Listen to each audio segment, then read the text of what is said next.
the first IGDA Finland Helsinki Hub stream.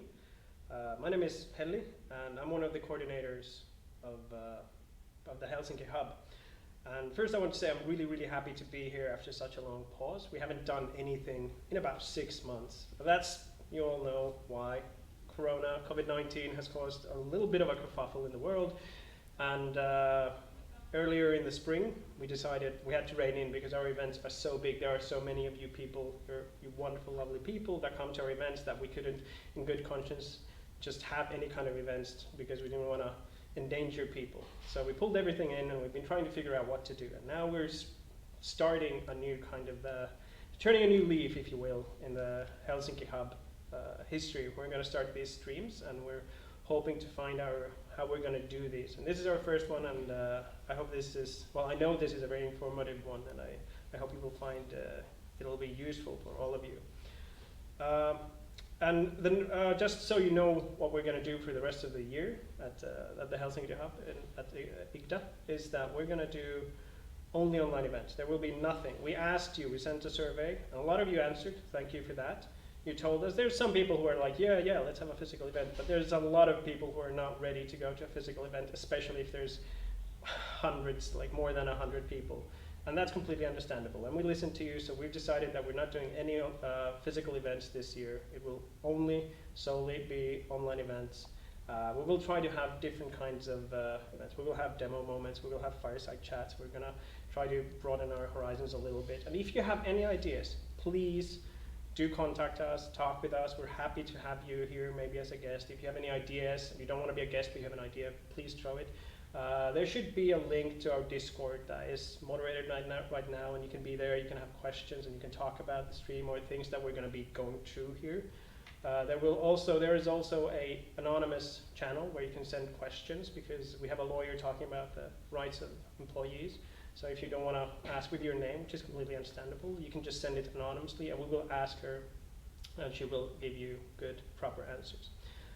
But that's pretty much me and IGDA Helsinki Hub for right about now. And so let's go to our other wonderful guests and co-hosts. Thank you. My name is Taina Myöhänen. I'm actually the mother of this event and the president of We in Games. You probably know We in Games as Women in Games before. We changed our name just recently. It became official because our members felt it's not the proper name for describing what we do.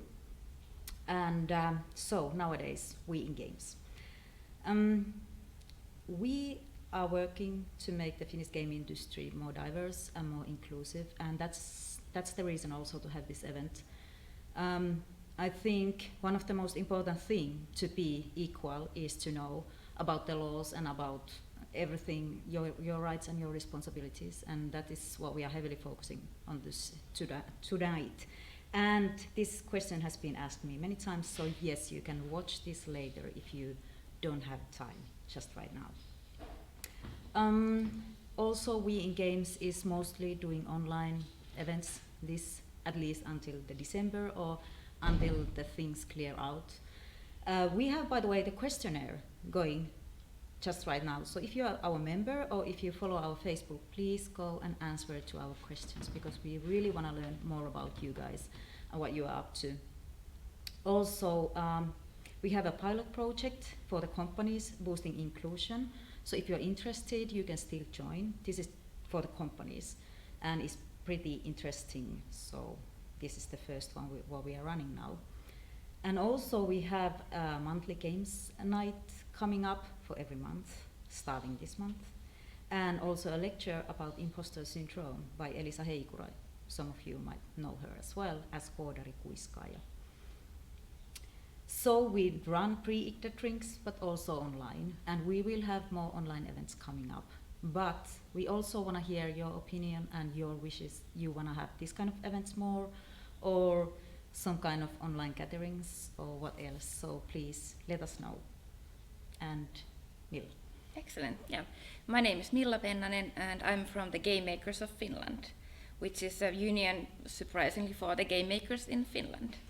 And I'm super happy that we're having this event right now, because this topic is one of the main reasons why we even exist.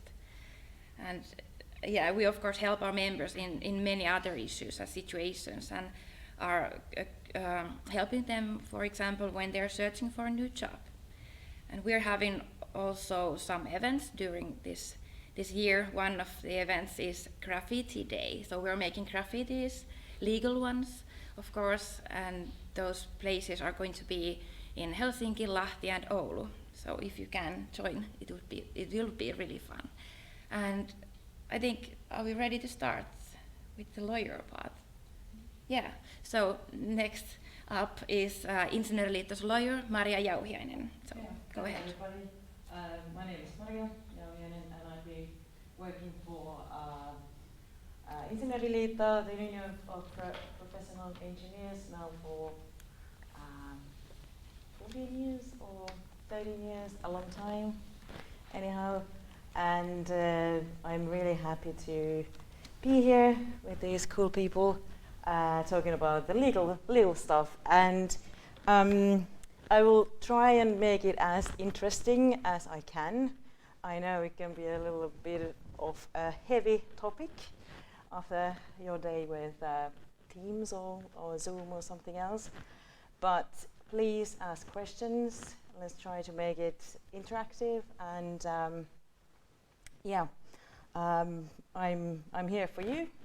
And I feel like I'm a gospel preacher for these kind of things, like how is fair working relationship formed, and what are the parts of it. So it's really good if you ask questions. And I've been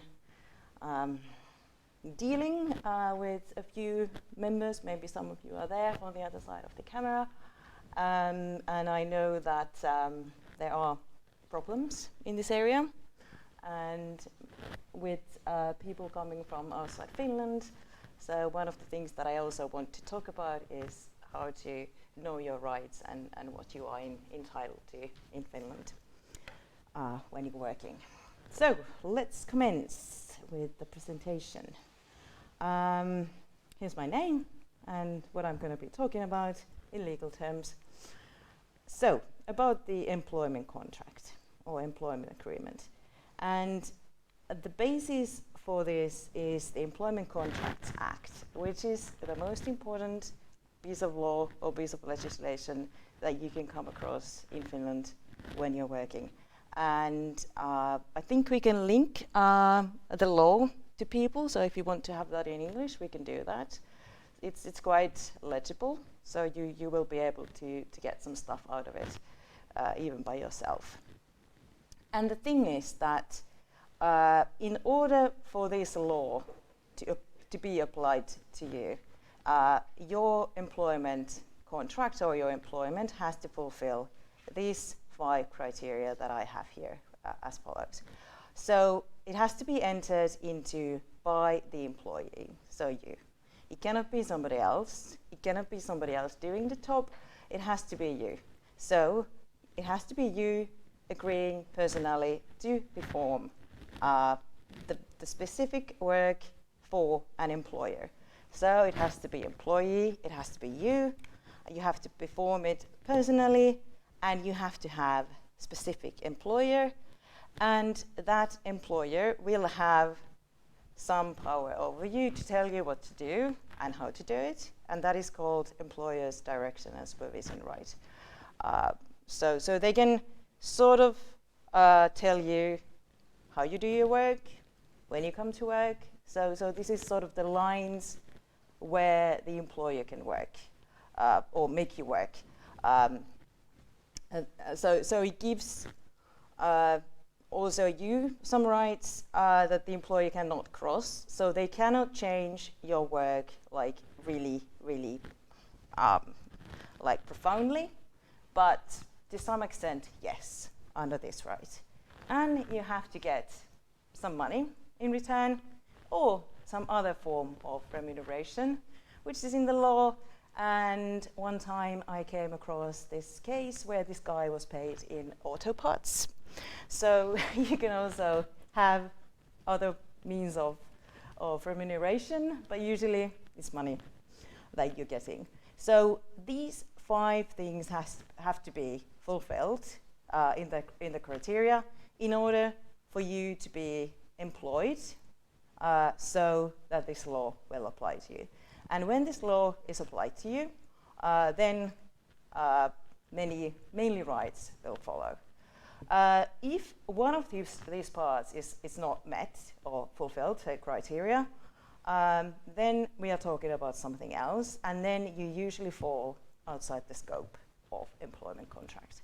And then things get really, really sticky, or you can be in a pickle, or whatever you want to call that. But usually the thing missing here is actually employment contract. That is called something else, commission contract, something that you don't have to perform yourself, or nowadays, unfortunately, that the employer does not want to be your employer.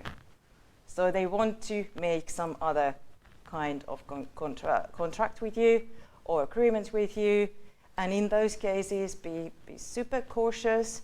Call us if you're a union member and ask, is this the right kind of agreement? Because what I've noticed with, especially with the young people coming to work, they don't really recognize this criteria, and then they sign these contracts, and then suddenly they are regarded as contractor or something else, and then you are not covered by the rights, mainly the rights, like I said, and some duties by this law. So that is one case to be really cautious about. So 5 criteria for you to be in employment contract, and it's good to have it called employment contract, and it's good to have it in writing in order to know what you have signed up for. The form of the contract can be anything, but the written one is the one that we recommend. But you can also make an oral agreement. And we had a question today, I remember that. Somebody was asking, what about if the employer is not giving you a written contract? That's a bad thing from the employer, but it doesn't change the status of your employment. You are still in the right kind of employment according to the law. So it doesn't really change your legal status in that sense, but it can, of course, harm the situation if something needs to be checked or something. So in that case, just keep on pestering the employer to give you the written contract, but do not worry, you're still covered by the laws and the rights, even though you don't have the written contract. But you're supposed to be getting one if you want it. So the employer has to give you one in that sense.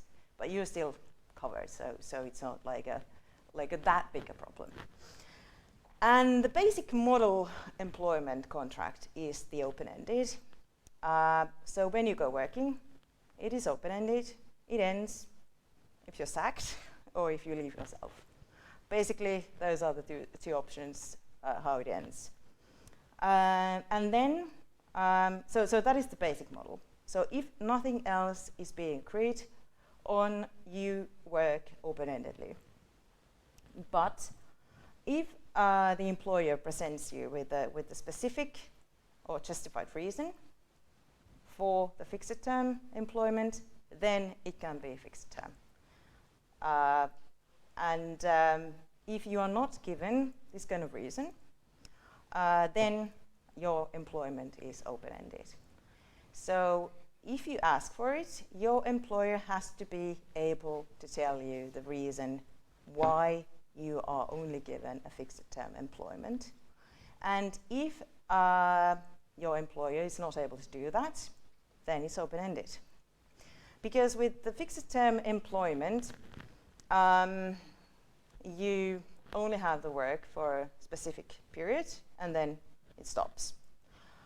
You can be more protected, for example, against dismissal on financial and production-related grounds, but nowadays with these special laws that we have in place, also during the COVID-19 period, also people in fixed-term employment can be laid off or furloughed, as the British people say, which is, I think, a better term to be used for that. So furloughing is the word that I would be using here. So in the olden days, and I think we will go back to that law after this crisis has passed, soon I hope, rather than later, then you cannot be furloughed if you have fixed-term employment. The main reason, these justified reasons can be several.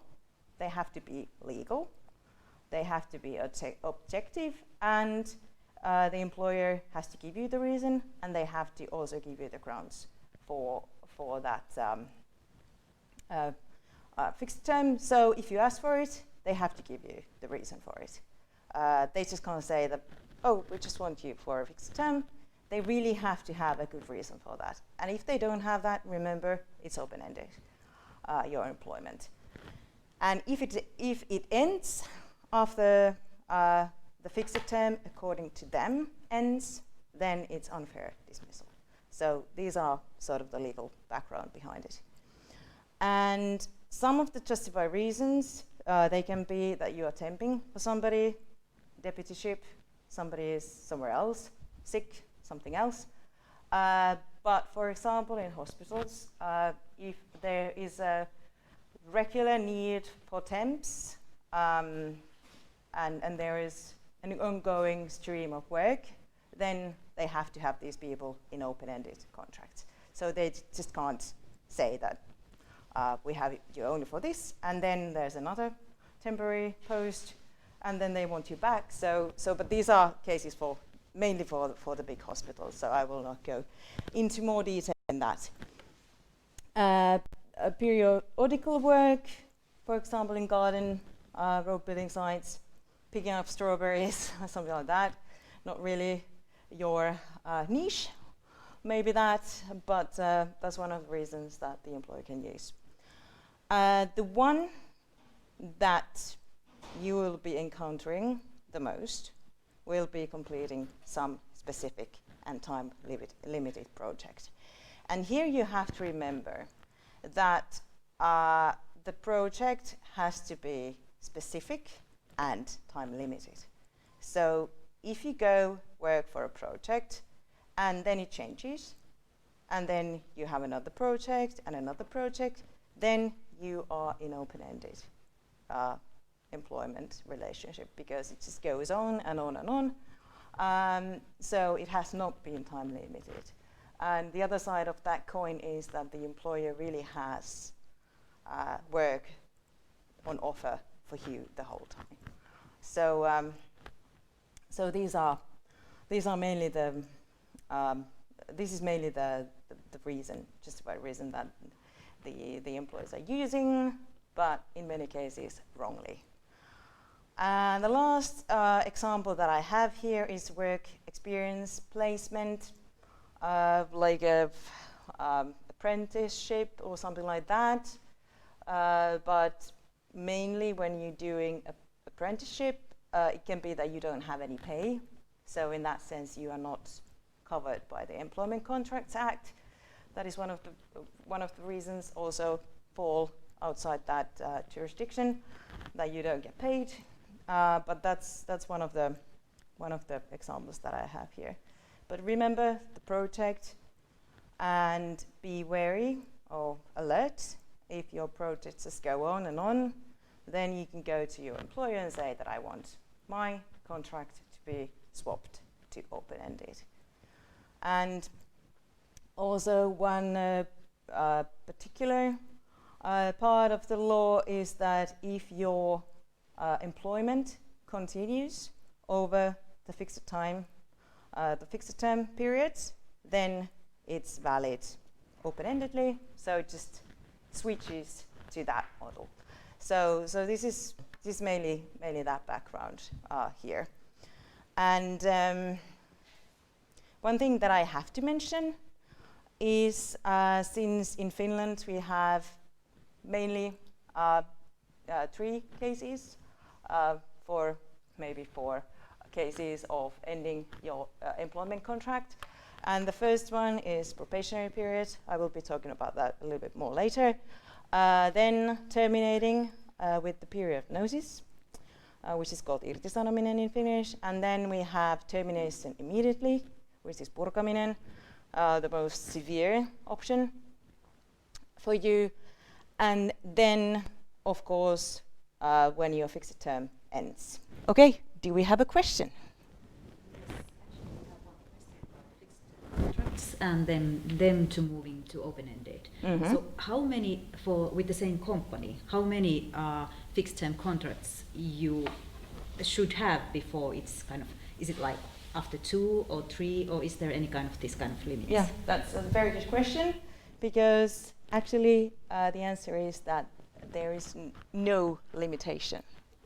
So if the company can give you the justified reason for all of the fixed term contracts, and they are all legal, then they are all legal. The biggest sort of cluster of fixed term employment contracts that I've seen, I think it was 35, but they were all legal, and again in a hospital, but not with the rota for temps.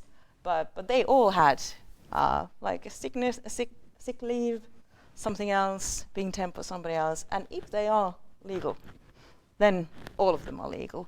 But if there is one illegal in the midst, everything after that is illegal.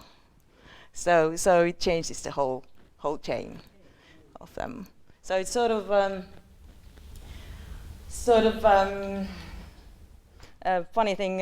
In some cases, when a person calls me and says that, yeah, I know that like I didn't have justified reason for this, but now they're offering me a new fixed term, and then I ask the person, where are you? Do you think you will get another job? And they're like, no, I don't think so.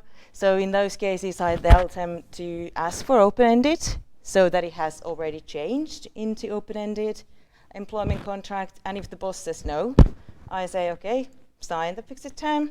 And then when this stops, we will take it to court, or we will talk about it. So in order to get the person to have the work. so it sort of goes that way. So if there's a legal reason for it, it can be as many. But if sometimes this is mixed up with that if you have fixed term employment for over 5 years, then it becomes open-ended. So that's one of the cases where it becomes. And of course, if it just continues, that you have fixed term, and then the boss says that, okay, come to work on Monday, then it's straight away open-ended if they still call you back to work. So this is kind of the way it goes. So sometimes I tell my customers or the members that just go back to work if they have you like on the road, and if you have the key, and just work there. If they don't sack you, tell you leave, so then you have open-ended, and then you just continue working. That has happened actually in a couple of the cases, so it's quite funny. But yeah, and this situation with the work is whether there is a justified reason is regarded when that employment contract is made. So on that day, something that happens before afterwards does not change. Like if the justified reason exists when you're making the agreement, that is enough. So that's one of the things that we have to remember here. And one thing that I was also going to say about fixed term is that you cannot be usually let go on financial and production related grounds if you don't have like this third kind of employment agreement model, which is open-ended and fixed term together. So if you, for example, have fixed term employment contract with the wording, the period of notice is like 2 months, then it's this mixed model, and then you can resign from your work, and then also your boss can terminate your agreement on production and financial grounds, production-related and financial grounds, if that sort of situation comes up. But these are very particular legal stuff, so if you have problems with that, call us, we will help you figure out what kind of system you have. But usually, nowadays, it's the mixed model that we have with the fixed-term employment. And one thing, very important thing, is that if you have the normal model, fixed-term employment contract, you cannot leave yourself either, even if you get a better job after your trial period. So no way leaving, even if you get a really, really good offer from something else, unless you can agree with your boss that you can leave. That's the only way, because otherwise they can claim for damages that you're leaving in the middle of your employment agreement period.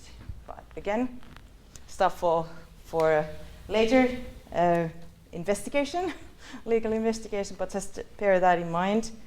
The mixed model is better in that sense, so you can leave more freely, even yourself, even though it means that the boss can also make you leave easier, but still. Yeah. I think I've been already talking about this. I always go ahead of my presentations when I'm talking about these things. And one thing here to remember is that you can always make fixed-term employment yourself if you want to, you don't have to have the reason. So if the company says that it's okay, it's okay. So but this is, you will get my presentation, so you can look into this and read more carefully if you are interested in that. And then, the trial period, sometimes called the probationary period, and in Finland, this is the time to be on your best behavior. You have to do that, usually for 6 months. Like 5 years ago, it was 4 months, but now it's 6 months, so it was prolonged to 6 months. And if you have fixed-term employment shorter than 12 months, it can be only half of that. So if your fixed-term employment is 8 months, so your probationary period can only be 4 months. So it goes like that. And during that time, it's the easiest time for the employer to let you go. So I always say that during that time, don't raise any issues at the workplace, be on your best behavior, don't argue with your colleagues, show up on time, do your work, and after probationary period is over, not really do what you want, but close. Still do your work, but it's so much harder for the boss to let you go after that. There was this one case where I had this young guy who was working for the summer job at a factory, and he was so excited about it, and he was being a little boss there.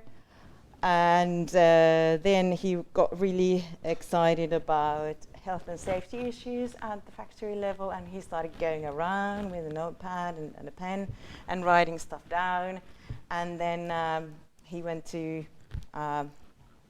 his boss and said that, yeah, I've noticed these kind of things, and you know, the forklifts are not okay. We have to, you know, make them better, and people are not wearing helmets, and he was really into it, and it would have cost the company a lot of money, all his suggestions, and he was let go after a couple of weeks based on probationary period, trial period. And the company was saying, you are not a suitable person to be working here as a boss, a middle management boss. And then he asked for reasons, like why I've been doing everything by the book, and even more than by the book. And then they said, you've been late. And then I got involved, and I called the boss and said, like, he's been late, like, what kind of evidence do you have on that? And the evidence was that he had been late 2 times 2 minutes, 1 time 3 minutes, and once 5 minutes. And I was like, this is nothing, you're just making this up. And they went, no, this is like, he was a boss, and it's not okay that a boss comes late to work after the workers, 5 minutes, it's not okay. He's not a boss material. And I couldn't do anything. They had a reason. And I couldn't argue. And he lost the job, and his summer job, and his apprenticeship, and he couldn't get the credits for his studies, and he was, oh my goodness, it was a lot of mess, and he got the quarantine period for the unemployment fund, and everything was like really a lot of problems. But just a cautionary example: be on your best behavior during that time, because usually when the company lets you go, they have to give you reasons. But with this trial period, it's enough that they say that they refer to trial period. According to some legal books, they say that you are supposed to be giving reasons even in these cases, but the courtrooms usually accept trial period as a valid reason for you to be let go. So in my case, the company said that he was late and even gave me the sheets from the clock card that was going an extra mile for the company. So this is the case. So be wary during that time. And after that time, you're much more protected. Yeah. And probationary period has to be agreed upon specifically. It has to be in your employment contract, and it has to be agreed usually when you begin. It can also be agreed on later, but do not accept it. You don't have any reason to accept it, so just let it go. Usually it's in the agreement already, but if you change your tasks, working tasks, and they are more demanding, or they are in another city, or that there are other objective reasons for the company to have a new trial period, then it could be okay. But if you're a union member, call us so we can think about it, whether it's okay or not to have a new trial period, because it's a tricky time. And if you come back to work, you are away for a little while, and then you come back to work for the same tasks, and they are unchanged, they cannot make you have another trial period. So they want you back, they know what you do, they know what kind of person you are, so there are no grounds for having a new trial period during your employment. Any questions? Yes, there's one, but I'm not sure if the mic is on.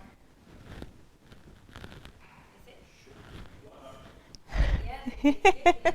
Yeah, great. There's one question about this trial period. Mm-hmm. So, question is, if I have a fixed term contract, after which I get an open-ended contract immediately, do I still need to go through the probation period? No, because it's the same thing as you have here, that your tasks are unchanged. So it only gives the employer right to have this probationary period if you're a new worker or the tasks are new. If you're an old worker and the tasks are the same, no new trial period. So you can say no. Or even if the company makes you to have it, then it's illegal. It's null and void, that clause. If they let you go on that trial period and there is no trial period, they don't have any grounds to let you go. So that's sort of you cannot, in these cases, and this is one of the beauties of Employment Contracts Act, that you cannot, even if you sign a worse contract, that is allowed by the law, that clause in your own employment contract is null and void. So it's not applied to you. If you don't know what the law is like, and you sign a bad agreement, still the law applies to it and makes it better. So it's really a law that has been made thinking that the employee in this working relationship is the weaker party and the employer has more negotiating power. So that's why there is a need to protect all of those people running around with the pen in their hands and I can sign that, and then we will look into it and think like whether that is okay or not. So in that situation, but it makes it easier if you know what you're signing. So it's always good to check that out, what kind of agreements you are being offered. Yeah. And even though I said that it's really easy for the company to let you go during your trial period and just referring to trial period, it cannot be done on discriminating or inappropriate grounds. And inappropriate here usually refers to illness or something similar. I have one case that is going to go to court, and in that case, the guy was working for 2 days in the company, and he was doing okay work. Nobody said anything. And then he got sick, mental illness situation, and he was sick for a long time. And during that time, the boss was asking that, when do you come back? And then he got back 1st of April, and during the same morning that he was back, he was let go on trial period basis. And if we think about the legal rationing behind probationary period, it's for the company to know what kind of person you are, what kind of work you do, and whether you are suited for the company. And there are cases when people have been working for very little time, like these 2 days, and I can argue quite well, I think we're going to win the case, that they didn't have enough time to know whether that person was good for the company. They were just afraid of his illness. So I will be referring to that trial period having ended on the basis of with an inappropriate grounds. So thumbs up. Let's hope it goes well. But it's interesting because there are not too many cases that we can take up when it comes to trial period. But this is a very, very good case that I think really stands a chance. And one thing that I want to let you know, that during your trial period you have to get your normal salary. Some companies make it so that you get less salary during your trial period and then it goes up. But the thing is that you need to get your normal salary according to your employment from the get-go, not like later. So if they say that, okay, but the salary that you start with has to be okay. If they want to give you money later, that's okay, but not like you get very little money first and then the normal salary later, so that's not okay. There are no grounds for that. Legal grounds. Yeah. And here, I just want to refer to these very, very upcoming issues when it comes to Employment Contracts Act or employment law, the prohibition of discrimination and employers' duty to equal treatment of all the employees. So here I have the grounds on which the employer is not allowed to exercise unjustified discrimination against you on the basis of age, health, disability, national or ethnic origin, nationality, something like that.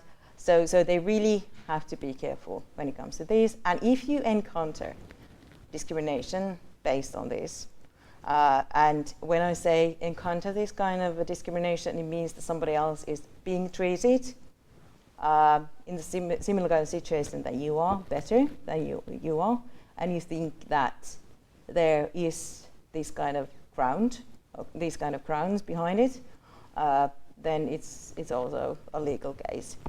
I know cases where Finnish nationalities have been paid better salaries than people coming from abroad, so that the company or the companies have been exploiting the lack of knowledge. So this is one of the reasons why we're also talking about these things, so that people know what you are entitled to. And if they encounter this kind of thing, then it's quite severe, and it's punishable by criminal procedures and criminal act or criminal code, as we call it here in Finland. So this is very heavy stuff, and also really bad for the companies to be caught up in these kind of situations where they are discriminating the workers.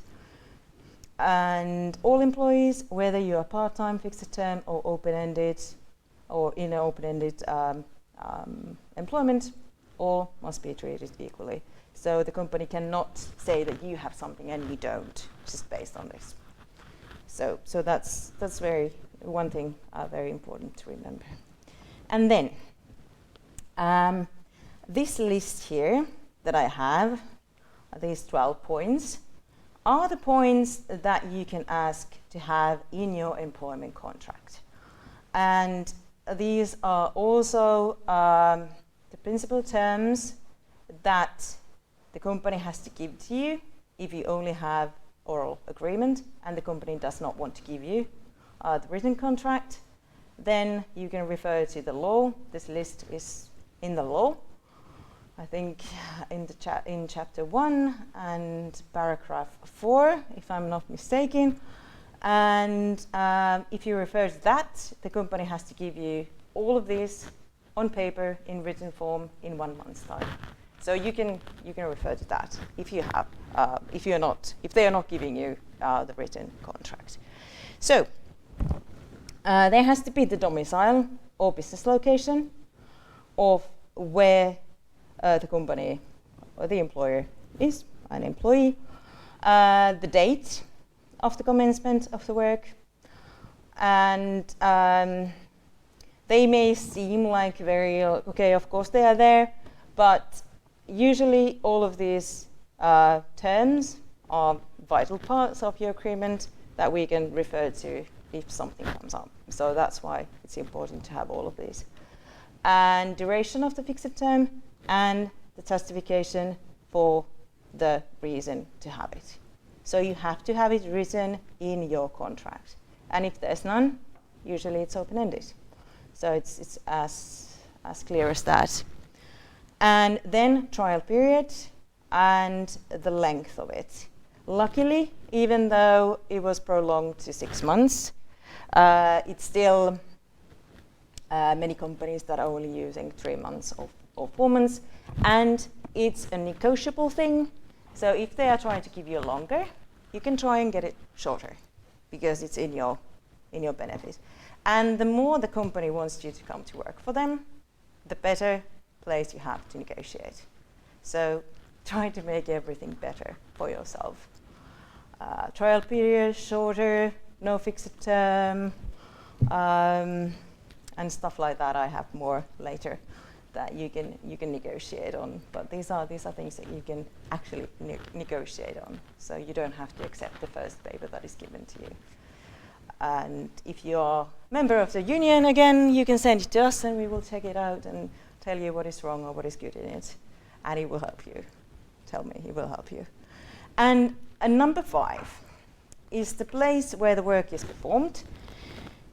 And this is quite important because you want to have only the place where you're working in your agreement, nothing else. One time I had a case where the guy had written that his place of work was the whole of Finland.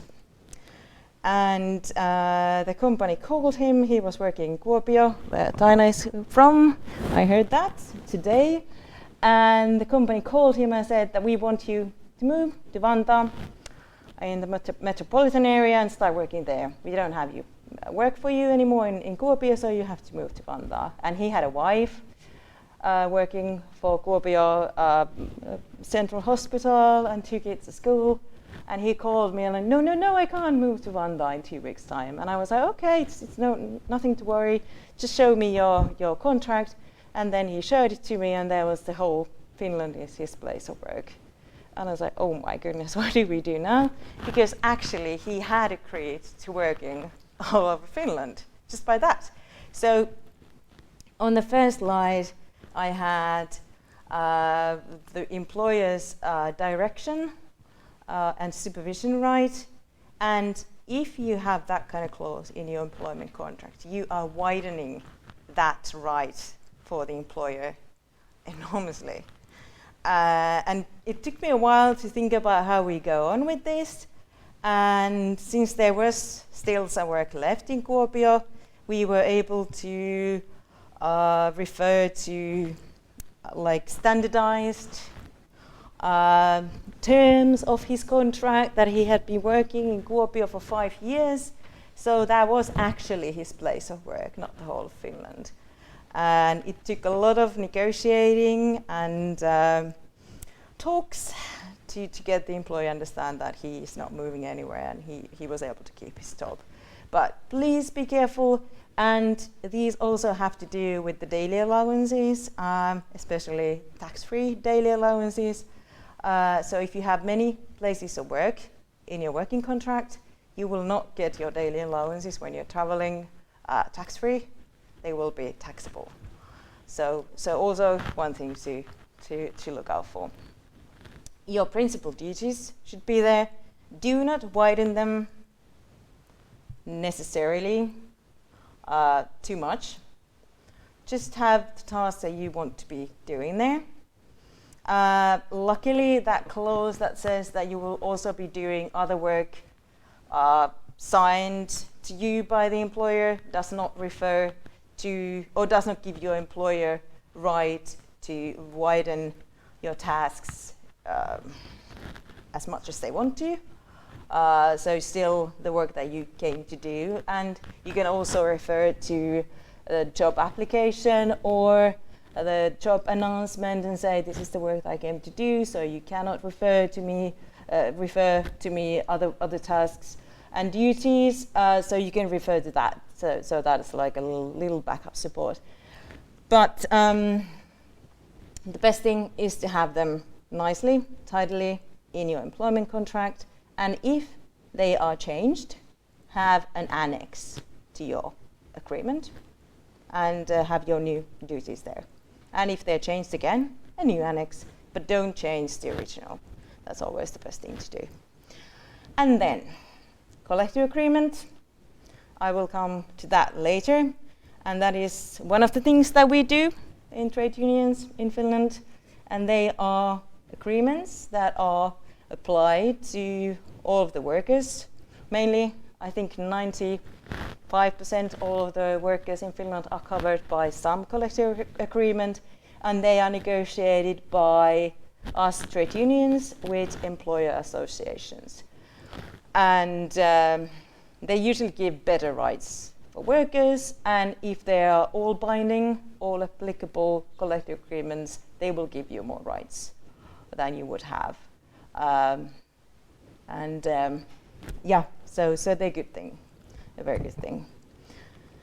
And grounds for determining your pay or other remuneration. And here I want to remind you that if you agree on a lump sum payment, that you will not get any remuneration for overtime, make it big, then you can accept it. Otherwise, have your normal pay plus overtime pay. So that's the best thing. And I've noticed that they sometimes offer employees from outside Finland originally always a lump sum pay. And and even like you work all the hours and you never get anything, you just get your normal pay. I've noticed that nowadays overtime pay or surplus is much harder to get. So people are just working for the saldo, as we call it, and the working time bank. So you have a lot of hours there, but they are not like added up with the overtime pay. But the best thing here is to remember that do not have the lump sum if your salary is not that high and if they are asking you to be working really a lot. And regular working hours, 40 hours per week, usually 37.5 that we're doing. The manner of determining your annual holiday, I will be talking about that later, but this is also vital, and it's to do with whether you're working 14 days per month or 35 hours per month. So that's the great divide here. And the period of notice, and again, a thing to be cautious with. What I recommend is that you go according to the law. Because according to the law, the period of notice, the longest period of notice for you is 1 month, and the shortest up to 5 years employment, 2 weeks. But the companies don't like it. If they like you, they don't want you to be leaving in 2 weeks. So what my gut feeling is that they usually want to have 2 months of period of notice, or even 3. But 3 is too much. Don't agree on 3. Because 3 is hard if you're changing working places and you are competing for a job that you, like there are 2 people on like 4 runners for the job and the company likes you both and you have 3 months period notice and the other one has 1 or 2 and you are sort of on the same level. So guess who are they going to get? Who they're going to hire? They're going to hire the one who will be able to get to work, come to work for them. I mean sooner. So that's one thing to remember. Don't sign it just like that. Read it through. Think about it. Think about what are the advantages here, and what are the cons when it comes to this agreement. And one thing, by the way, also that came to my mind, as regards annual holiday, you can always ask for paid annual holiday for the next summer, for next winter, or unpaid if they're not willing to give you that. If they really want you to come to work for them, you usually get paid holiday, just like that. Just you ask it, just that you ask for it, you will get it. So remember that. And in case of work performed abroad, what do you do with that? And I think there was a question about working abroad and whether what law applies to your work there. And the situation here is that if you are posted worker, then everything is the same as when you're working for your home country. And posted workers are so that you still have your working place in Finland, for example, but you are performing your work, for example, in Sweden, and everything in Finland is still applied to you. Maybe some public holidays in another country are applied to you, but mainly everything stays the same. And posted workers are really well protected according to EU directives.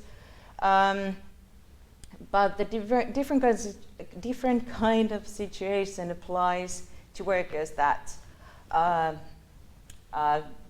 do work in another country and who sign the contract there. Then usually it's the law where you sign your contract that will apply to you. It's a thing that you can agree on, and it's always very, very good to check what law is applied to your contract. I've noticed, especially with these contractor contracts that I referred to when I started, and they usually come from the UK. And usually, even if the person is performing the work in Finland, the contractor, the worker, usually the UK laws are applied. So that's a very, very tricky situation. Do not go there because the laws in UK are very tricky and we cannot help you. So you have to pay for the lawyer there yourself and go to court even though you're working in Finland and in Finnish jurisdiction, but nothing saves you from that if you sign a contract that the law refers to another country. So we're but if nothing has been said about the law that is applied to your employment contract, then it's the law of the country where the work is performed. So if the work is performed in Finland, the Finnish law applies. And this is in the Rome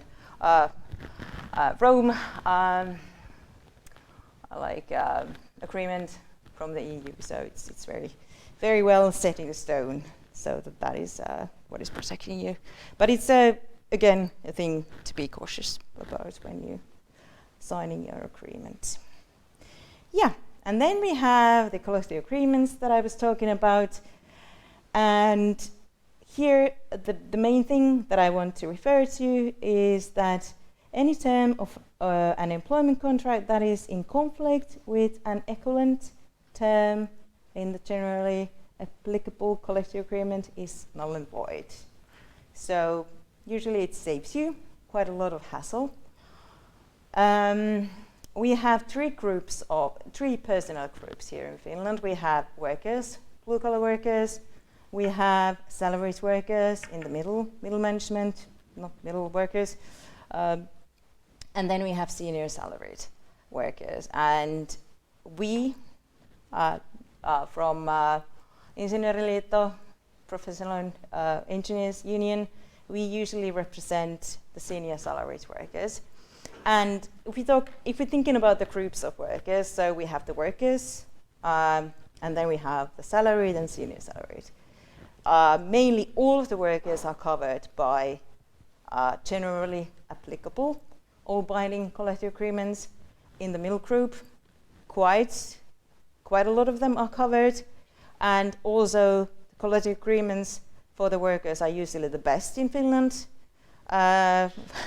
They were the case with the paper mill that was closed, and I can tell you, and this is non-committal thing to say, but they even had like remunerations if they have to be working Saturday evening when people go to sauna, so they have like a sauna benefits.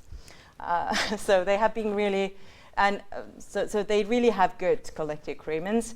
And the reason for that is that they have good negotiating power, so they can go on strike, and it affects the financial situation or the economy of Finland quite heavily. When I started working for my union, there was a strike for the consults, and nobody noticed that strike. It didn't affect the society that much. But if the bus drivers go on strike, everybody notices.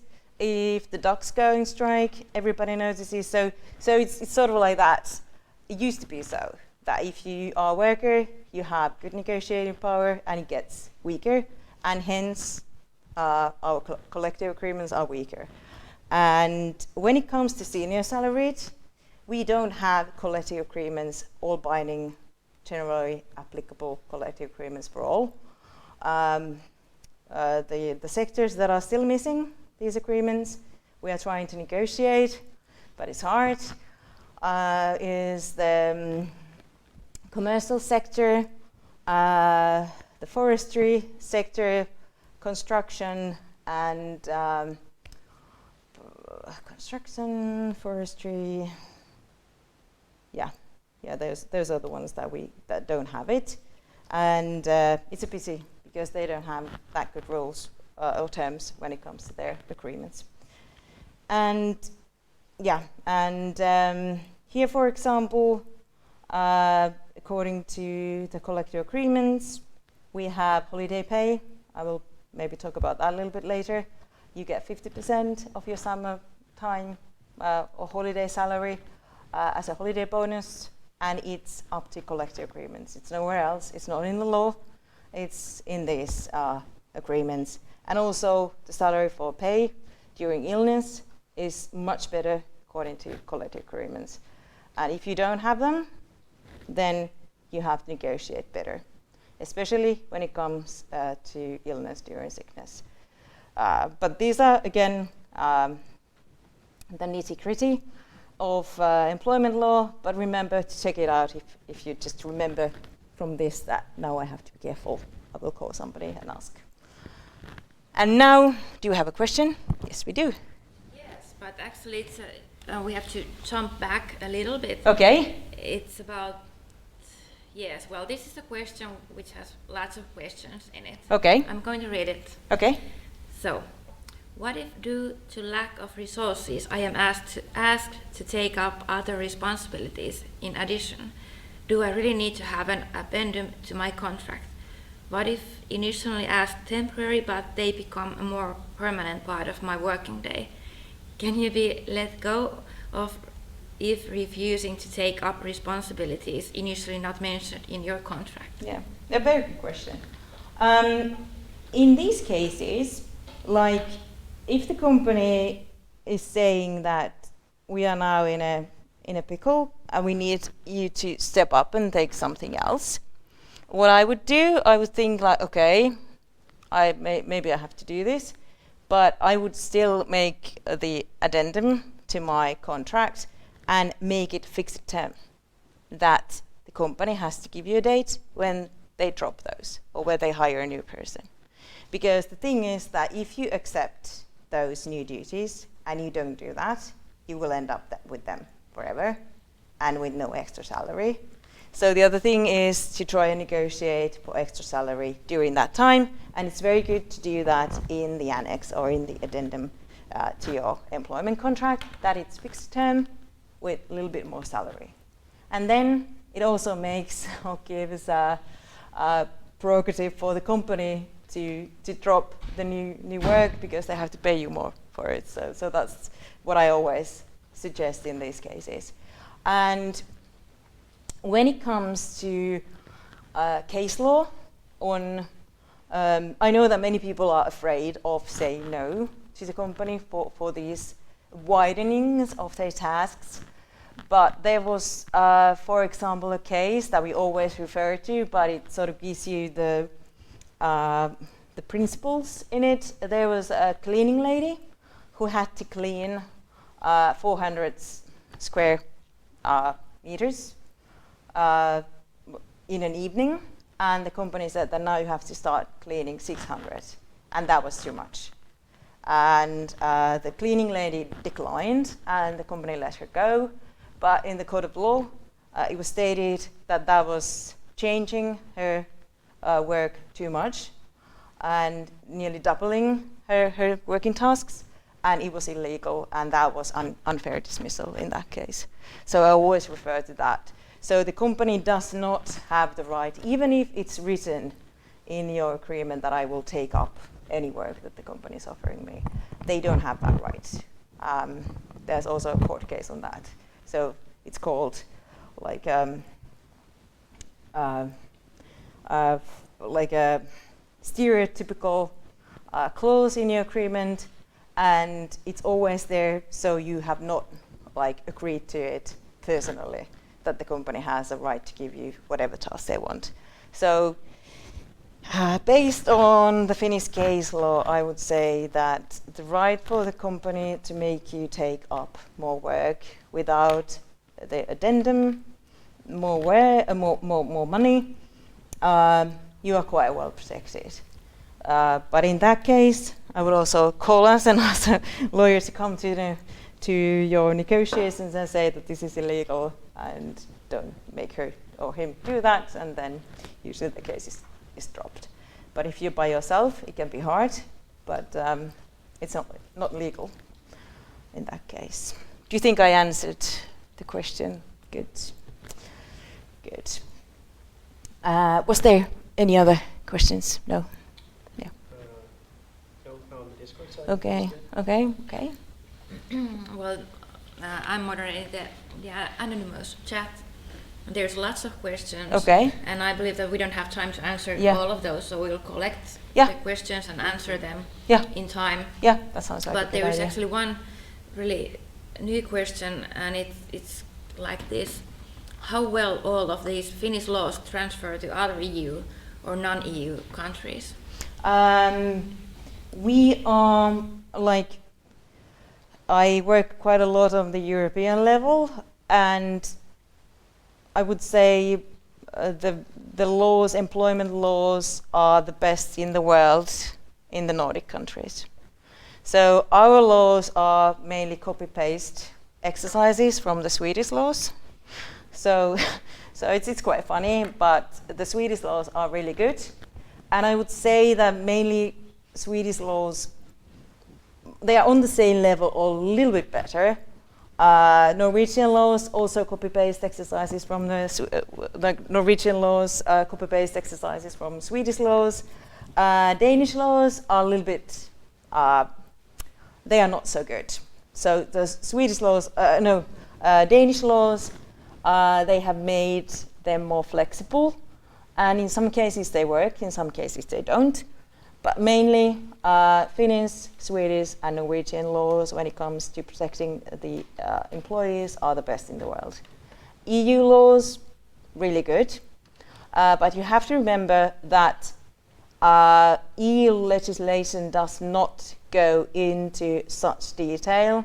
We have working time directive, we have collective redundancies directive, when how can you let people go on like larger scale, but not really a lot when it comes to personal dismissal grounds or these kinds of employment contract matters. Like employment contract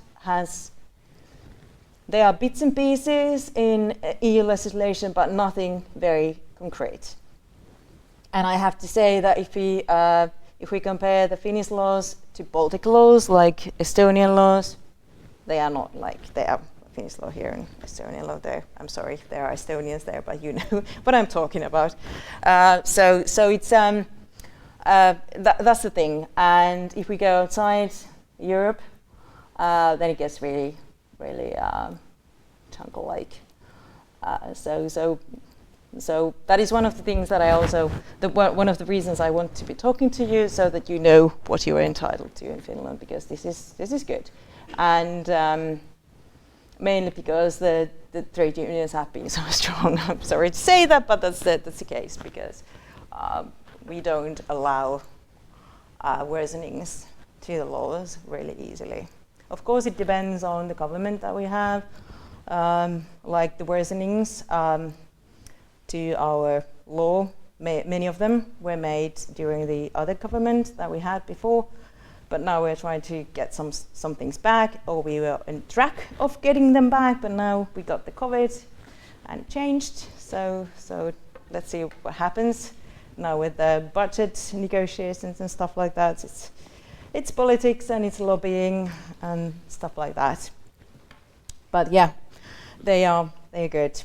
And one thing I cannot help but add is that I really worry for the UK that what will happen there, because they have been quite well sort of protected with the EU legislation, and now they are sort of letting go of it. So what will happen for the rights of the employees? So that can be tricky.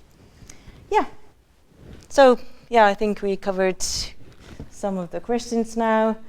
And do not worry, we try to answer all of them in good time. And non-competition. This is a tricky thing. And there are two kinds of non-competing regulation, or regulation regarding non-competition. These clauses are in the law, and these ones are in the agreement. So these ones you agree on, and these ones apply to you no matter what. And competing activity is sort of a clause that makes you very loyal to your employer. So you have to be loyal to your employer during the time that you're working, and even outside the time. And I think we had a question about whether a person can, for example, stream gaming. I'm sorry, I'm not so very good with the lingo, but I try my best. And the main thing here is that you can do whatever you want during your free time. but you cannot cause or maybe cause harm to your employer. So this is sort of the clause that will apply to you no matter what. So the things that you do in your free time, you cannot set up a competing company. You cannot harm your company's reputation. You cannot go and write online whatever you want. There are cases about that, and they are very tricky cases, whether you can write anything in a closed group somewhere, and if it leaks, is that being unloyal to your boss or not? Usually you are being unloyal. And here it's like also that the things that you are doing are not harming your abilities to do your work with the best possible way. One of the examples that I've been thinking about is that if you do something so much that you're so tired that you're not being able to work well during your working hours, is that harming your employer? Maybe. And we had one colleague who was playing rugby, and he was quite often mauled to heavy extent. So he was quite a lot on sick leave, and he was actually himself thinking that whether he is harming his employer with his hobby because he's doing sports that can cause him to get battered quite badly. But we thought that it's good that he's doing exercise. So, but things like that. So it's like in case evaluation that we have to do. But if you are not causing harm, if you are still able to do your work properly, if you are not using any parts of the work that you're doing during your working time to better something else that is not your company, so that you would be using your ideas that you get at work for somebody else, that is borderline not being loyal to your company. But if nothing like this happens, and if those ideas are your own, the company doesn't own your brain or your thoughts, and it's not harming the company, then you can do what you want to do. But here we have to remember that if the company is not happy with your extra hour activities, they will let you go straight away. That is always what happens. Without the period of notice, they just get so angry, and then it takes a lot of effort to argue the case, and even if we win the case, you will never get your work back. So my suggestion here is always to ask for permission to do something extra hours, and if you get permission, the company will not have any reason to blame you for doing that. So permission is always number one option. But I know cases, especially in gaming industry, that you will not get the permission, and then you just have to make this evaluation yourself, whether you will risk it, whether you will risk your work, or whether you want to do that extra hour activity. So it's a fine line, and you can call us and we can think about it, like what to do with it. But I know cases where permissions have been asked but not given, and then that can cause a lot of frustration and anger. And we have been trying to counter, argue with the company, usually with no success. So we are at loggerheads, and then we don't really know what to do. And in those cases, I always ask the employer whether you want to keep your work or whether you want to risk it. Because if the company says that and you're not getting permission, and they know that you're still doing it, you will get sacked. And if you want to risk that, because I will not be able to get your work back, then that's sort of the situation with that. It's tricky. It's very tricky. And I think it's the trickiest with the gaming industry, actually. I never encountered so protective attitudes from the company. Even with developing something else, it's usually the games that they are most protective of, and it's the trickiest that I've encountered during my every time a gamer calls me and say, yeah, I have this competing activity, I'm like, oh, now it's going to be tricky. But yeah, that's the case. And then we think about it and try and find a way. Some companies give permission if you tell them what you're doing, give them good specs for that. But some companies are just no. And then you're risking your employment if you just go on with the other activities. And business and trade secrets, keep them. Don't tell them to anybody else, but I know that everybody in your line of business knows what to do with trade secrets, so I will not go into that. But then one thing that I have to tell you, business and trade secrets are really well protected in Finland. I think the court cases that we have, people get punished more than raping children. So they are so badly, so heavily protected, I must say, these secrets.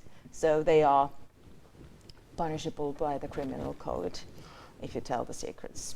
So be careful with that. And then the non-competition agreements, I think you all have them. They are from the 80s, I think, and they were solidified in 2001. This law is from 2001, so quite old already. And they were meant to be in the agreements only for weighty reasons. But they are present, especially in gaming industry, elsewhere also. And they have to be completed, especially, but they are just usually in the agreements, and you sign it, and they after that they adhere to you. So you don't really get away from them. And the thing with these is that they will apply to you even after your employment has ceased. So you will be tied to this agreement even after your employment has ceased, and usually for 6 months.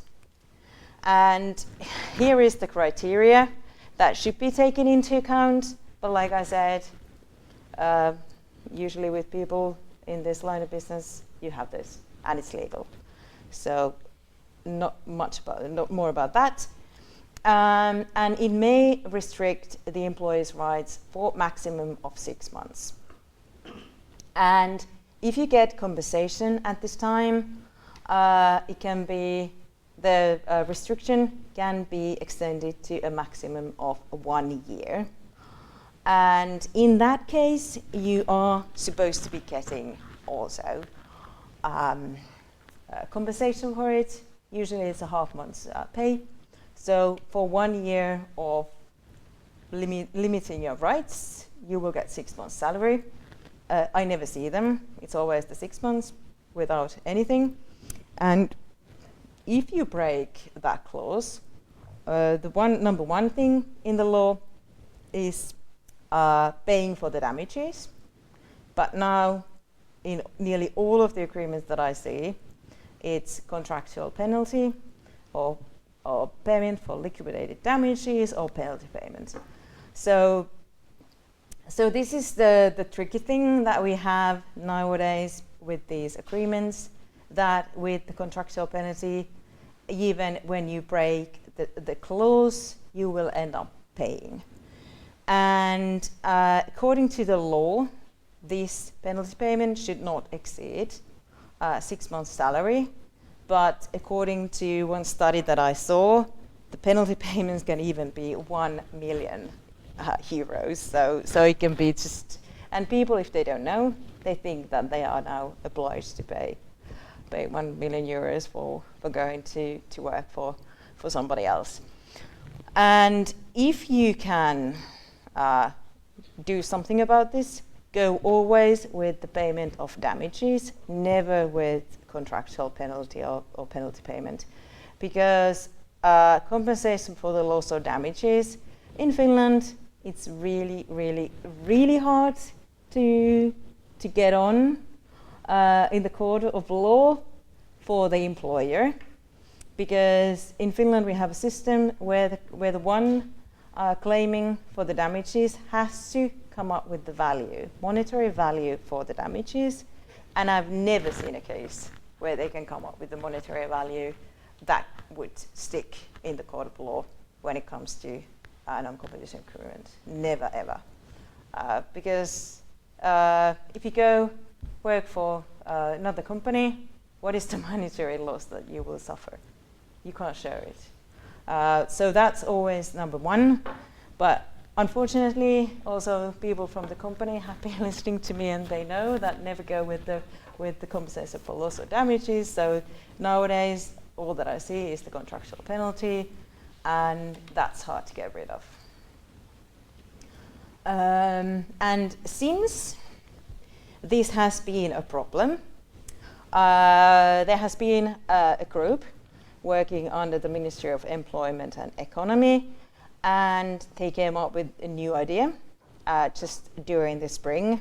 Unfortunately, it was held back, the development during this crisis that we've been having, but they came up with an idea that there would be obligation for the employer to compensate for the employee for this time that they are tied with this agreement. And I think this is such a good idea. And here are the examples for that. It would depend on employee's salary and the agreed length of non-competition obligation. And if it's up to 6 months, the limitation period, the company would have to compensate 40% of the normal salary. So in other words, if the company really wants you to not go and work for a competitor, which I think it's quite common in gaming industry, you will be able to be at home with 40% of your normal salary.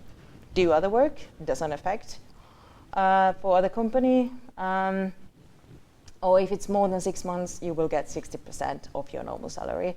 And these have been agreed already, but like I said, the law has not been passed in the parliament yet.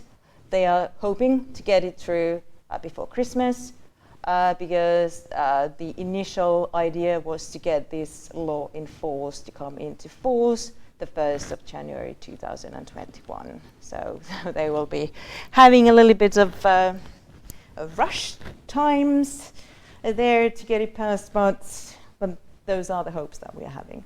And usually, if they miss that, maybe by summer next year, this will come into force. And since the company now has to pay, our idea, what we've been lobbying quite heavily, is that with the Confederation for Senior Salaried, Akava, is that we would, that the companies would not be agreeing them so freely, because it's going to cost them. So that's one thing. So I think this is a very good new development that we are now seeing. And we have now been doing work for this with Akava and other places for like 4 years, and now we're seeing some results. And mainly because of the government that we have now is a little bit more left-leaning than the other one used to be. So this is the politics side. Any questions on non-competition agreements? Actually, we have many questions about that subject. It's really, people are really interested about it. Unsurprisingly, yeah. Yeah, like a hot potato. Yeah. Do you have any questions in Discord? No. So there was a little bit of discussion. Some people were Yeah. asking, "Are you going to get to it?" But no Yeah. questions there. But Yeah. I think the Yeah. anonymous one is more. Yeah, people it's- like it because more Yes, stuff. yeah, so. yeah, it's Yeah. easier to ask Yeah. questions. Well, there are really kind of basic questions that, well, this one, are they even legal in Finland for non-executive positions? Yes, They are legal. yeah. Yeah. Like one case that we have, I think, since the questions are on this level, so maybe I will show you the criteria since it came up a little bit more in detail. So mainly is to do with the status and position and duties of the workers, but it does not require you to be on some level. Usually workers, blue-collar workers, don't have this because they are just doing executive work on the factory floor level. But from that, salaried or senior salaried, they usually have it, and they usually fulfill the criteria also. Nature of employer's operations. Here I refer to the company having business and trade secrets that are very important for the operations. And if you are privy to those business and trade secrets, then even that is grounds for having a non-competition agreement. And also the second point, need for protection of these. And if you are again privy to these things, you can be forced to sign this kind of agreement. Special training given to you, or special clientele. These are old criteria that don't come up that much anymore, but it's mainly nature of employer's operations, need for protection, and status, position, and duties. We have one case, which is actually my case originally, in the Supreme Court, that this case was handled, and that person was an engineer working for like a robot factory, but he was not involved in making the robots. He was not involved in designing the robots. He was not involved in selling the robots. He was just doing the basic maintenance for the cabinets where you have all the switches for the robots to work. And he got special training from Siemens, who was the one selling the parts for these cabinets, but it was things that everybody would know. If you Google them, you would get the information, and special training usually has to be paid by the company, and like your employer, it has to be quite expensive training. If it's free training, the company cannot refer to it, and in this case, Siemens training was free, and all the papers for that were you could download them. So in that case, even though the person was engineer, the final conclusion was that he was not in a status or in a position that he could be bound by this agreement. And one thing that they also referred to, his salary when he started was 1,800 euros.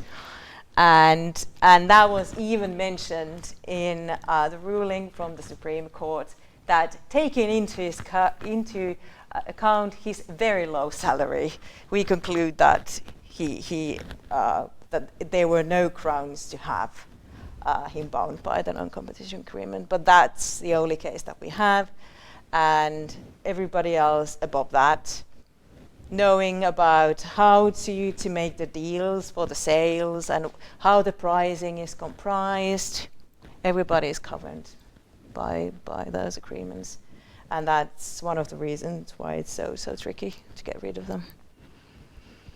Yeah. And there's a really interesting question that what are the employee's rights to his her own idea, if we're thinking about a graphic artist. Mm-hmm. What are the rights, and what is a fair agreement for all parties on the use and rights of this work? So do you mean like that person would be doing that in her free time? No. Okay. During the work hours. Yeah. That's her work. Okay, and sorry, the question was that. Yeah. What are the rights for the employee? Can she use those? Outside. Yeah, outside. Yeah. Okay, no. Yeah. That's very very clearly stated. Yeah. That everything to do, like even like when you go to work and you sell your ideas and you say that I'm very good at coming up with these kind of things, so you sort of sell yourself to the company. So you are like within the region of or within the walls of your company, what they want you to do, you are sort of bound to give your ideas that have to do with that limits to the company. But if you are thinking about, like, this stupid example came to my mind, but if you would have like things to do with aquariums, like fish and stuff, like everything you think about fish and stuff belongs to the company. But if you think about something to do with parrots and birds, then they are yours, because the company cannot use them for their commercial purposes. If I can say, like, I don't know as much about this. I know two friends who are artists work in the game industry, and it depends a lot on your contract, but they can't sell the art they made for the game, but they can use it for their portfolios and stuff. Yes, like that. Yeah. yes, that's totally okay. Yeah. So you can use it, like, as long as I guess you mention where the product is and who's the product owner. But you can use it for that. You can use it like if it's your idea, you can use it for your portfolio, and you can say, like, this is my baby, I made this. But the company owns the baby. Yeah. So that's sort of the yeah. So it's tricky, but that's the case. So and if you have, like, if the company gives you time, I'm just looking at the sofas, you can't see them, but there are sofas, and like, go there and think about something new that you can do. And if that is your work and you get paid for it, what you think about belongs to the company, if it's within the confines of the company. But that's sort of the frame for that, which is quite tricky. There's one really exact question, and I'll read it. If you're on unpaid leave, like laid off, for over 6 months, can you disregard your 6-month non-competition agreement and start at another company immediately? No. It only ends when your employment ends. And if you're laid off or furloughed, as I prefer to say, your employment contract is still valid. So only after your employment ends. So it doesn't help.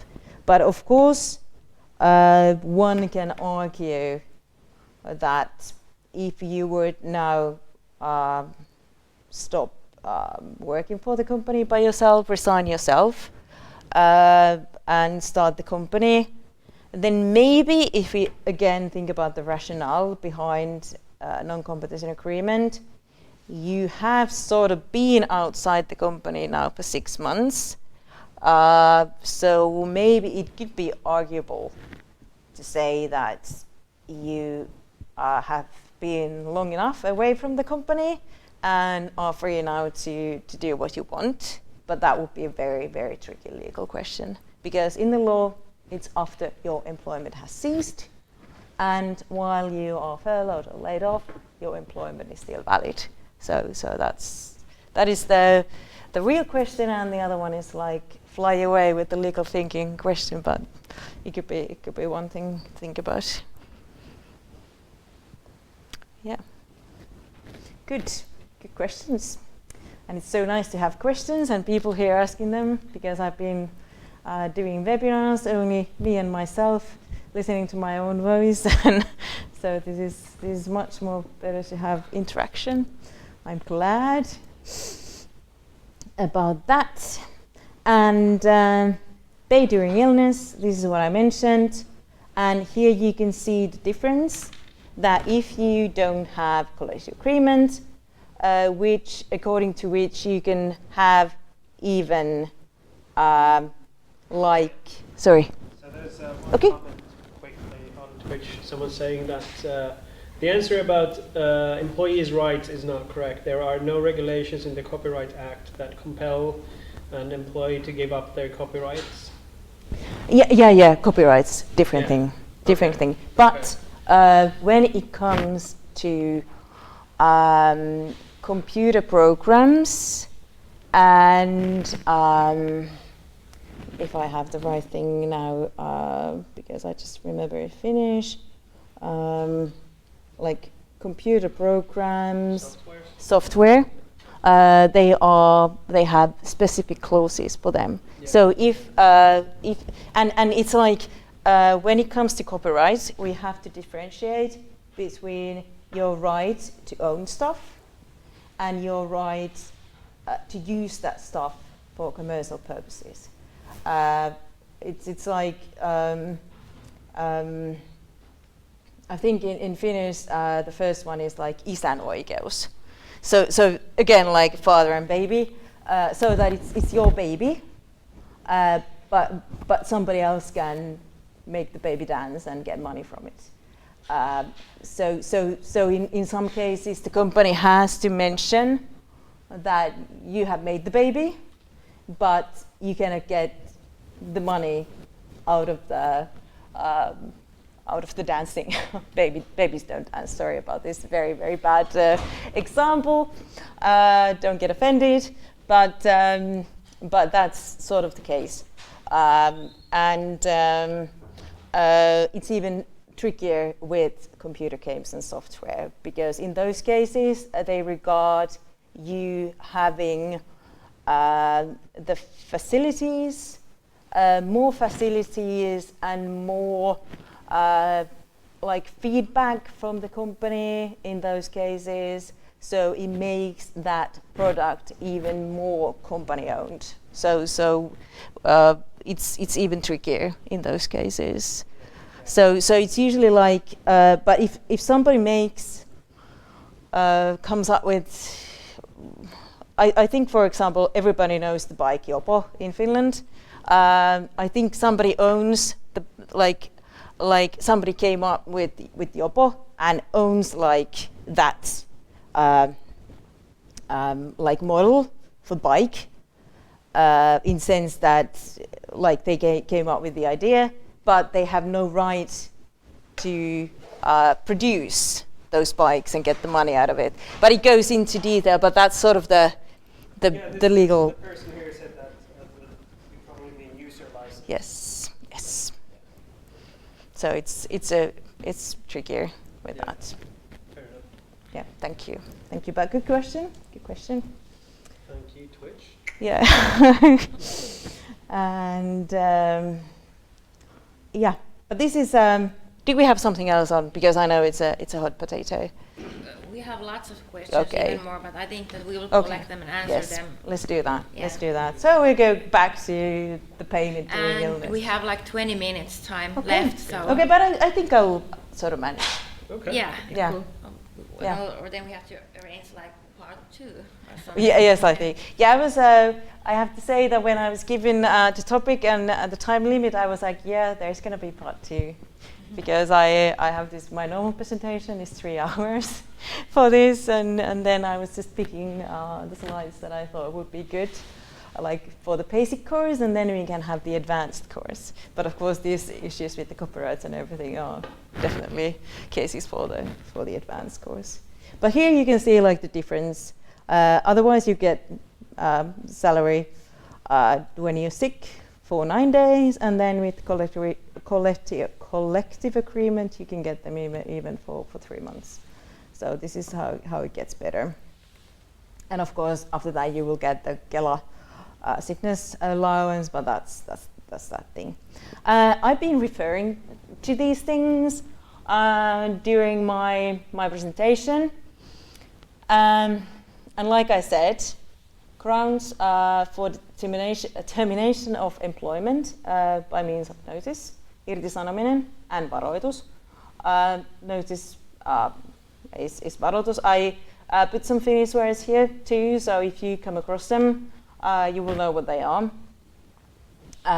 Because this Finnish thing with termination with the period of notice is sort of a Finnish thing, also in Sweden, but not mainly in other parts of Europe, for example. Usually in those countries you get social package, which is money for you, and on cases of finance and production related grounds, which are not your fault. So here the criteria is person related, your fault, financial and production related, company's fault, they cannot offer you work anymore. And this divide is quite important when it comes to your unemployment fund issues and your unemployment benefits, because with financial and production related, with furloughing, you will get money straight away and it's easy and like that. But if you are let go on person related grounds, you will get a time that you will be out of the quarantine. Not the quarantine, now I'm talking about quarantine because it's a COVID crisis, but the time without the money, because losing your job is regarded your own fault, and that time is up to 3 months' time without any money from the unemployment fund. So that's big. And you can always leave yourself, but do that only if you're going to go to a new place of work. If you leave and you don't have another work or another job, you will also be faced with the time without unemployment benefits because you have left your job yourself. And if you are let go on person-related grounds, you have to be given notice before you're let go. And they have to tell you there what is wrong with your work or whatever you're doing, and they have to give you a chance to better your situation and better your work and better yourself. And if it's not working, then they can let you go. But they have to give you a notice first, and then they have to give you a reasonable time to be behaving better or whatever they are accusing you of. And in many cases, these notices are not even based on anything. In many cases, they just give these to you so that you will feel intimidated and you will go yourself. And it's like smoking out of the fox from the burrow. So it's not good, but this is what happens. And in Finland, letting go on financial and production related grounds, it's quite easy, very easy. But on person-related grounds, really difficult. And if you are let go on grounds that are not legal, and we take the case to court or we negotiate, you will get a lump sum or exclusive compensation that will be from 3 months' salary to 24 months' salary. 24 months salary in very, very rare cases, but in other cases it can, but usually it's 6 months salary that you get. I don't know why, but that's the case. But and then if you let go, or the company is thinking about letting you go on financial and production related basis, and if there are more than 20 employees in your company, I think you have come across this spring, unfortunately, they have to go through the steps or the hoops of law on cooperation negotiations, yhteistoimintaneuvottelut, and I put the law here. And I don't know why I didn't put the other law here on the presentation, the most important law, but this is how it goes. But like I said, we will get it to you if you need it later on. But if you come across cooperation negotiations, you can check this law, and especially Chapter 8, which is the one that applies to you. And a little bit about the working hours. I've been talking about this quite a lot. One thing here is that the law does not apply to person considered management, narrow interpretation. Only high-level workers can be considered like the highest bosses in the company. Any worker whose work is not monitored, or working time is monitored, or employees working from home. Of course, now we doing telework or remote work are regarded as governed by Working Hours Act, but this is a special situation. But if you be working by yourself from home all the time and nobody's looking what you're doing at what time, then you would not be covered by the Working Hours Act. But these cases are very rare. Usually you are covered by the Working Hours Act. And overtime, like I said, very difficult nowadays to get. And flexi-work, only check these slides if somebody comes to you and offers you flexi-work. This is a new thing. It came into force this year. And it is sort of that you are outside the scope of Working Hours Act, but you are still sort of governed by it. We are not very happy with it, but it had to be done.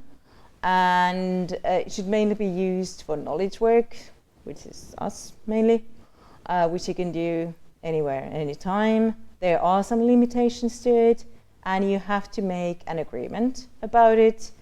And remember to make a good agreement. If somebody comes to you and offers you flexi work, don't sign anything, call us, and we will talk about it and see if it suits you.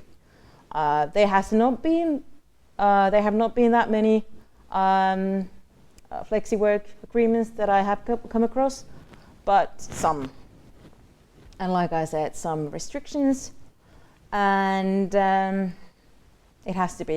it can be terminated, and you can go back to the other model.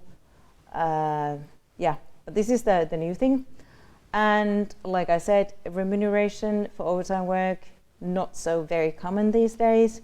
But if you get them for the first 2 hours, like if you're working for 37.5 hours, additional work is the 2.5 hours from 37.5 to 40, and you get nothing for those hours. But after that, from 40 onwards, you will get 50% plus for the 2 first hours, and then over 10 hours per day, you will get 100%. And also for Sunday work, the same thing. And if you are loaded with your work and you think that you're going to do overtime work, call your employer, ask for consent, permission to do overtime work, because if you do it by yourself, it will not be overtime work, it will be hours added to your saldo or your working time bank, or you do it yourself, so they will not be overtime work. They have to be made by the consent of the employer, so that the employer gives you permission to do overtime work, so that they will be paid with these hours. And or with the corresponding free time, add it with these conversations. And one thing also very important are the 0-hour working agreements. I could also be talking about this quite a lot, but this is heavy stuff. And in these cases, you agree on working 0 to some hours, and this is sort of dangerous. If you can avoid this, do avoid it. Changes luckily came into force 2018 that protect the 0-hour workers, because they used to be pariah. They didn't have any rights, but now they have some rights. I will not go into detail, but if you are offered 0-hour working agreements, please check these slides and go through what is in here and what are the things that you have to pay attention to. Luckily, some new developments in this area too, bettering the situation for the worker. but still difficult things with these. Working time bank, again, if there are talks about this working time bank, check with us how it is supposed to be done, and there's always an agreement to be in place when we're talking about working time bank. And here are some rules for it, what to pay attention to. But anyhow, check it. Don't sign anything that you are not really familiar with. And my last slides are about holidays and how to earn them. And I know that these are very, very tricky things to us all, and not only people coming from outside Finland, but to all. The first thing are the definitions. A holiday credit year is a period from 1st April to March the 31st.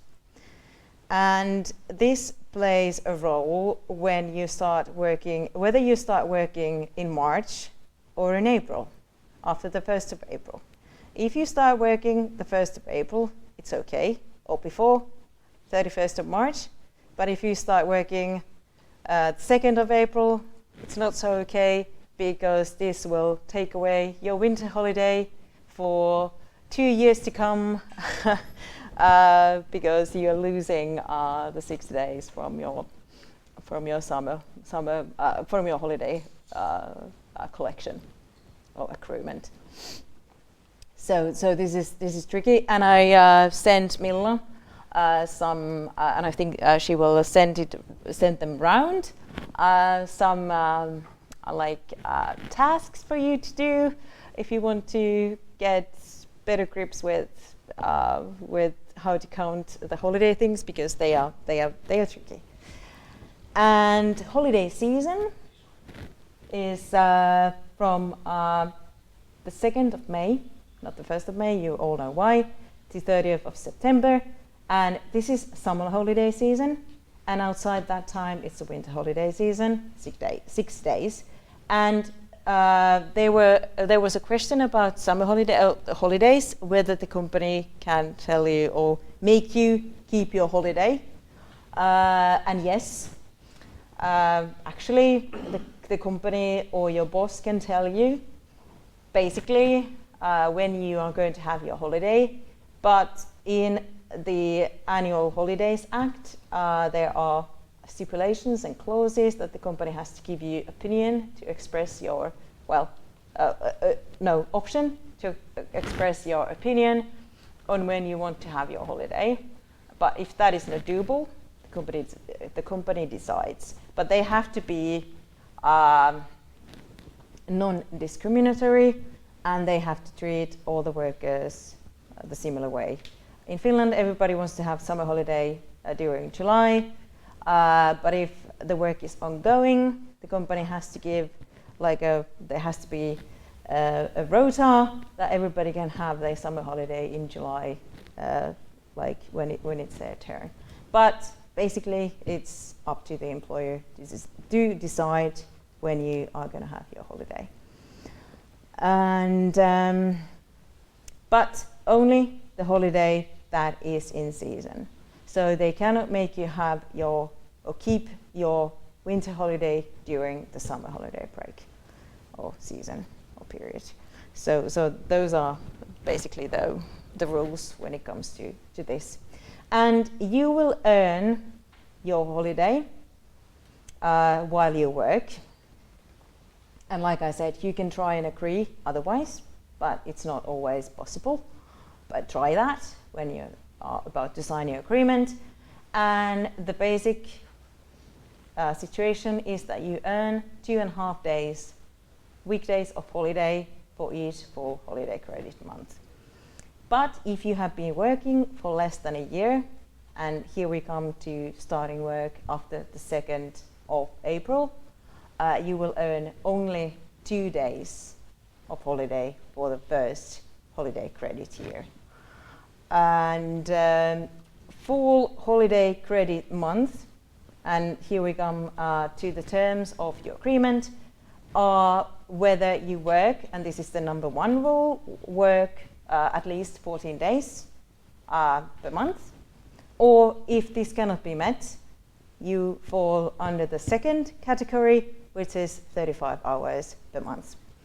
And it cannot vary, I don't know why, but it has to be the same rule all the time. And if there is a month that this is not met, you will not earn your holiday for that time. And if this changes, that you become part-time worker, you have to change the rule according to which you earn your holiday. And you have to tell your boss to change it so that that also he understands that you, or he or she understands that it's now changed. And yeah, I also wrote it here. And this is vital. And there are exceptions when it comes to being sick or being furloughed. So when you're furloughed, you will not earn holiday until after a specific time. So do not be surprised if next year you will not have full summer holiday, for example, because you have been furloughed. Or if you have been sick after a certain time. With furloughing, it's 35 days. After that, you don't earn your holiday. And we only count weekdays, not the weekends. And with being sick, it's 75 days, so it's longer. Then you can be sick and not lose your holiday accruement. So these are things to take into account here. Do we have any questions on this? We have 1 minute. Okay. For one question. Okay. So this is very fast. Actually, we can go a little bit. We have this 1930s, the very last when we have to wait. But let's try to. Yeah. So, yeah, let's try to keep it. Yeah, I don't have many. I think this is my last before the last. Okay. So very fast question just about the holidays. So the employer can decide when you have your holiday. So they can say like your holiday is on September, even though you would like to have it on July. Yeah. Okay. Yeah, but it cannot be like the company cannot like just tease you or bully you with that. So they have to have grounds for it. Okay. Like why you cannot have it during that time. For example, if you're working for, like for example, Finnair, I know people who have their summer holidays in May, and the other ones have in September. But next year you can have the best month. So it has to vary, and the company has to have grounds for that, and they have to have something to do with the production of the company, and so they can be just bullying or making you feel bad. And they have to give you time for the holiday at least 2 weeks prior to the holiday, but they have to try and give the date to you 1 month prior to the holiday, and they cannot change it afterwards. And if they do change it and they make you come back to work, they have to compensate everything. Like if you have flight tickets or something else, they have to compensate them for you. So that's the case. And was there another question? No other question. No. So and you have to get your normal salary for that time. And the Finnish thing is very, very tricky, weird thing that also Saturday is counted into the holidays. I don't know why, but it's there. So 1 week takes 6 days out of your holiday accruement. And here is the formula for counting the holiday compensation. You will get holiday compensation for all the days that you have not kept as holiday days of holiday. And here is the formula how that is counted. You usually get that if you change your working place for the days that you have accrued but not spent or kept. And holiday bonus, this is what I talked about already. You will usually get the 50% of your holiday pay during the holiday. And yeah, that was my last slide. So sort of on time. Yeah. Threw a bunch of questions your way. Really quickly before we go to the questions, because some people ask where you can find these slides. Yeah. So they're at least going to be in Wien Games. Yes, that's what we agreed. yeah. And we also will answer the questions we didn't have time. Yeah. Yes. So Milla and Maria will work on that Yes, and give the totally. answers there, Yeah. just to be like equal to everyone. Yeah, Send yeah. answers. So wiengames.fi/blog. Yes. Yeah. Are they going to be on Game Makers? Yeah, I think I will put them there too, or link at least to Wien Yeah. Games And that's website. So Peliala. peliala.fi is Yeah, the and Game Makers of if you Finland. still have some questions that come to you afterwards, I think you can send them to Milla or Taina or somebody else, or wherever you put them. Yeah, the anonymous link, the bit.li something is open until Friday. Okay, Yeah. So okay. you can send them Yeah, whenever you want. yeah, because something can come to your mind when you wake up tomorrow morning and you're like, oh no, I forgot to ask that, but you can still ask it. Yeah. No problems. But yeah. Cool. Wow. Thanks. Yeah, I feel like blah blah blah. I've been talking a lot, but I hope that you got something out of this, and you know now what to ask for and what to look for in your agreements. And thank you for your attention. I think on Twitch someone said that it was very interesting. They were quite happy to hear about. On Discord, people mentioned that it was nice that it was easy to understand. It wasn't too legally. Yeah, that's because I know it's late in the afternoon or late in the evening, and you don't want like just from the law, no. And examples are always good because then you remember through the examples. Okay, that was that kind of all those thing. Babies. Yeah, all those babies. dancing babies from Ally McBeal Yes. just came to my mind. Oh my goodness, sorry about That's that. some 90s stuff. Right? Yeah. Don't feel old at all. Like horrible. But yeah. So Thank you. Yeah, thank you. And you are able to send the questions still until Yeah. Friday. Yeah. We will have the slides on Wien Games blog soonish, and also the answers for those questions that didn't get answered here. Yeah. And I think that if you have some ideas how to, like, if you want, ideas how to take advantage of us lawyers in this sphere, like answers questions evening or something else. So send them ideas how you would like to have these legal questions or something else handled. Definitely. Well, thank you, Maria. Thank you. Thank you, Game Makers, Wien Game, Taina, Milla. Thank you very much. Thank you for for watching this. It's been fun to finally get to do something with all of you people, and I hope we can keep this going. We have some plans. We're gonna have a bunch of other stuff coming up. We will let you know. Don't worry about it. And this was some good stuff. Cheers, guys. Cheers. Thank you. Okay. Me kiitettiin meidän moderator.